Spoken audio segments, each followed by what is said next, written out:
Опит се нарича самозапалване, като в него имаме една много силно окислителна смес, калиев хлорат, който ни е окислителя, и захарта, която ще ни даде енергията, за да може да бъде запалена тази смес.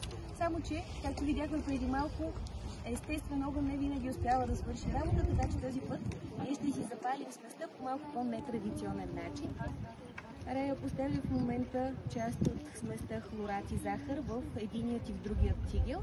Тигелите са порцеланови съдове, които издържат на много високи температури, а тук ще разбием точно такава, затова не рискуваме с бехерова чаша, която може да се счупи, но използваме нещо, което е малко по-термично устойчиво. Какво използваш за самозапалването? Това е достатъчно. Това е сярна киселина, това е клечка. Това е клечка, която почти веднага виждаме какъв е ефекта на сярната киселина спрямо органична материя. Той се обвъглява. Добре, изготвим там, това си. Добре, очаквахме сместа да се запали. Къде ти е стефаната клечка? Госпожо, не знам къде. Как така не знаеш къде ти е клечката? Не сте я прибрали, госпожо. Да, си прибира нещата в кутията. Ще да ползваш една пипетка и да сложиш капка вътре. Хайде да пробваме дали ще стане с нея.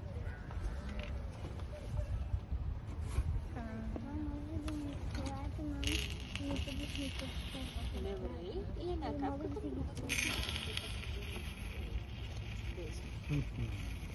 Подобни смески на основата на хлорат и захар или на нитрат и захар се използват като ракетни горива. Сега се използват, разбира се, доста по-щадящи варианти, като втечнен кислород и втечнен водород, които отделят много голямо количество енергия, без да се отделят вредни газове в атмосферата.